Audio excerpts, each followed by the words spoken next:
എന്നെ സഹായിക്കാൻ ആരുമില്ല. കാരണം എത്രയോ പേര് ഇതിലൂടെ കടന്നുപോയി. പക്ഷേ ഒരു വ്യക്തിക്ക് പോലും എൻ്റെ കണ്ണുനീര് മനസ്സിലായില്ല എന്നുള്ളതാണ്. കൂടെ നിരവധി പേരുണ്ടാകും.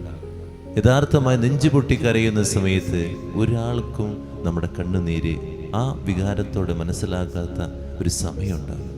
ആ സമയത്ത് ഈ ബെത്സേദ കടലിൽ കിടന്ന ഈ രോഗിയെ പോലെ നിങ്ങൾ മനസ്സിലാക്കേണ്ടത്രയുള്ളൂ, നിന്റെ കണ്ണുനീര് മനസ്സിലാക്കി കടന്നു വരുന്നൊരു കർത്താവ് നമുക്കുണ്ട് എന്നുള്ളതാണ്. ചിലപ്പോൾ നമ്മുടെ കൂടെയുള്ളവർക്ക് ആർക്കും അത് മനസ്സിലാകില്ല. അവർ നമ്മളെ കുറ്റപ്പെടുത്തും, നീ അത് ചെയ്തത് കൊണ്ടല്ലേ. അല്ലെങ്കിൽ അവർ ചിലപ്പോൾ ഒരു ആശ്വാസവാക്കിലെല്ലാം അവസാനിപ്പിച്ച് പിന്നെ നമ്മൾ തിരിഞ്ഞു നോക്കുകയും കൂടിയില്ല.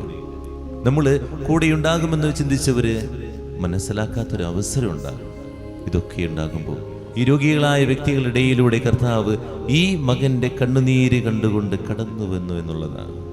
ഈ മകൻ്റെ അരികിലേക്ക് ഇവനെ ഉദ്ദേശിച്ച് മാത്രം കടന്നു വന്നു എന്നുള്ളതാണ്, അവനെ സുഖപ്പെടുത്താൻ വേണ്ടി. ഇതുപോലെ നമ്മൾ കടന്നു പോകുമ്പോൾ ഓർക്കുക, നിന്റെ കൂടെയുള്ള മനുഷ്യരെ നോക്കിയിരുന്നിട്ട് കാര്യമില്ല, ഒരു ഉപകാരം ഉണ്ടാകില്ല. ആ സമയത്ത് ചിലപ്പോൾ നമുക്ക് കിട്ടിയെന്ന് വരില്ല. അവരവരുടെ തിരക്കുകളിലും ഓട്ടങ്ങളിലൊക്കെ ആയിരിക്കും.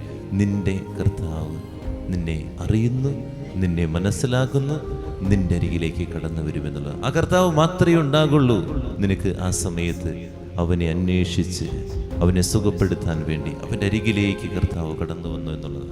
ഈ ഒരു സന്തോഷം നമുക്കുണ്ടാകേണ്ടത്. അതിന് നമ്മൾ ചിന്തിക്കേണ്ടത് അരികിലുള്ളവരൊക്കെ ഉണ്ടാകുമെന്നുള്ള പ്രതീക്ഷ വിടുക, ദൈവത്തിലേക്ക് ആശ്രയിക്കുക, ദൈവത്തിലേക്ക് നോക്കിയിരിക്കുക. അല്ലെങ്കിൽ ഈ പ്രതീക്ഷ നഷ്ടപ്പെട്ട് നിരാശയിലേക്ക് നമ്മൾ കടന്നു പോകും. 38 വർഷം ഈ മനുഷ്യൻ നിരാശയിലായിരുന്നു. ഇതുപോലെ ഏതെങ്കിലുമൊക്കെ നീറുന്ന വേദനയിൽ നമ്മളായിരിക്കാം, കടബാധ്യതയാകാം, അല്ലെങ്കിൽ കുടുംബത്തിൻ്റെ അസമാധാനങ്ങളാകാം, മക്കളെക്കുറിച്ച് ദുശീലങ്ങളാകാം. ആരെങ്കിലുമൊക്കെ സഹായിക്കാൻ വരുമെന്ന് പ്രതീക്ഷിച്ച് നമ്മൾ ഇരിക്കുന്നുണ്ടെങ്കിൽ നമ്മൾ ആരെയും പ്രതീക്ഷിക്കേണ്ട, ദൈവത്തിലേക്ക് നോക്കുക. ആ കണ്ണുനീര് തുടയ്ക്കാൻ ആ ദൈവത്തിന് മാത്രമേ പറ്റുള്ളൂ കേട്ടോ.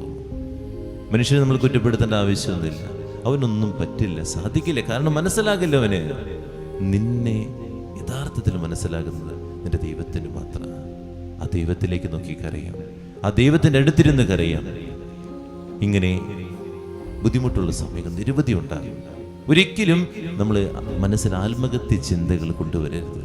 ഞാൻ ഒറ്റയ്ക്കാണെന്ന് ചിന്തിക്കരുത്, ജീവിതം അവസാനിച്ചെന്ന് ചിന്തിക്കരുത്. കാരണം ആ കണ്ണുനീര് മനസ്സിലാകുന്നവൻ അത് കാണുന്നുണ്ട്, അവൻ കടന്നു വരും, നിന്നെ ആശ്വസിപ്പിക്കും, നിന്നെ സുഖപ്പെടുത്തും.